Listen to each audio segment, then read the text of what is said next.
அனைவருக்கும் வணக்கம். இன்றைக்கி சண்டே, எல்லோரும் ஃப்ரீயாக இருப்பீங்க.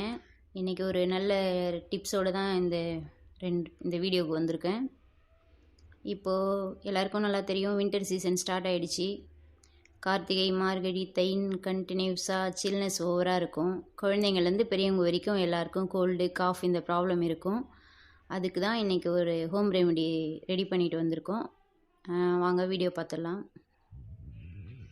இதுக்கு வெத்தலை, இஞ்சி, துளசி. வெத்தலையில் பச்சை வெத்தலை தான் யூஸ் பண்ணணும். வெள்ளை வெத்தலை அந்தளவு கோல்டுக்கு கேட்காது. நல்ல டார்க் க்ரீன் கலரில் இருக்கும் வெத்தலை, அது வாங்கிக்கோங்க. ஒரு 5 வெத்தலை 6 வெத்தலை அப்படி எடுத்துக்கலாம். நான் சொல்கிற இந்த சிரப் ஒரு 3 பேர் குடிக்கலாம். அந்த அளவுக்கு நான் செய்கிறேன் இன்றைக்கி. பாத்திரத்தில் தண்ணி ஊற்றிட்டோம். இப்போது வெத்தலையை போட்டுக்கிறோம். அடுத்து இஞ்சியை நல்லா தட்டி அதையும் கூட போட்டுக்கிறோம்.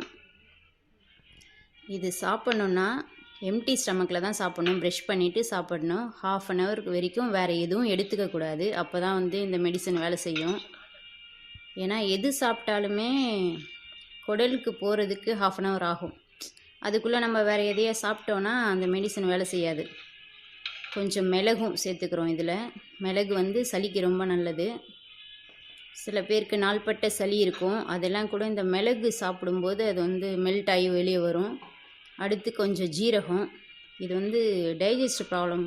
அது கொஞ்சம் அந்த கோல்டு இருக்கும்போது செரிக்காத மாதிரி இருக்கும். தொண்டை கொஞ்சம் டிஸ்டர்ப்டாக இருக்கும். அதுக்கெலாம் இந்த ஜீரகம் போடலாம். அடுத்து துளசியும் இது கூட சேர்த்துக்கிறேன். இதில் கற்பூரவள்ளி சேர்ப்பாங்க சில பேர். அது ஹீட்டுன்றதால் நான் சேர்க்கலை. நீங்கள் வேணும்னா சேர்த்துக்கலாம்.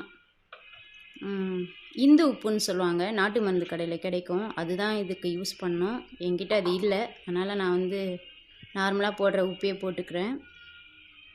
இது நான் சொன்ன அளவு 3 பேர் குடிக்கலாம்.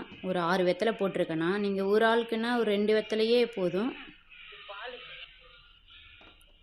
இது நல்லா ஃபுல்லாக எல்லாம் பாயில் ஆகிடுச்சு.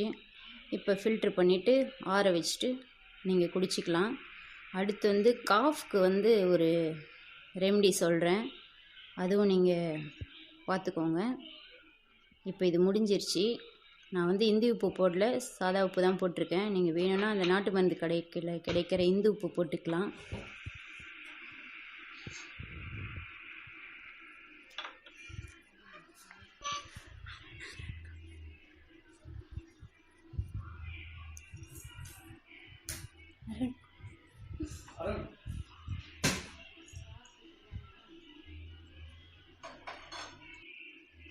முடிஞ்சிடுச்சு. இப்போ இறக்கி ஃபில்ட்ரு பண்ணி எடுத்துக்கிறோம். கஷாயம் ரெடி.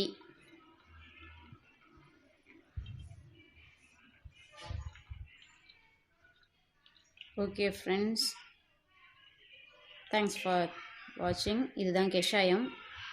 இதில் என்னென்ன போட்டிருக்கேன்றதை நான் சுற்றி வச்சுருக்கேன். துளசி, வெத்தலை, இஞ்சி, இதில் மிளகு, ஜீரகம், உப்பு எக்ஸ்ட்ரா சேர்த்துருக்கேன்.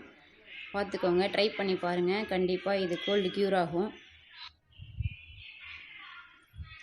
நெக்ஸ்ட்டு காஃப்க்கு நம்ம என்ன தான் எவ்வளோ தான் காஃப் சிரப் எல்லாம் குடித்தாலும் அவ்வளோ சீக்கிரம் நமக்கு க்யூர் ஆகாது. இது 3 நாள்லேயே க்யூர் ஆகும். இது எப்படிப்பட்ட இருமலாக இருந்தாலும் சரியாகும்.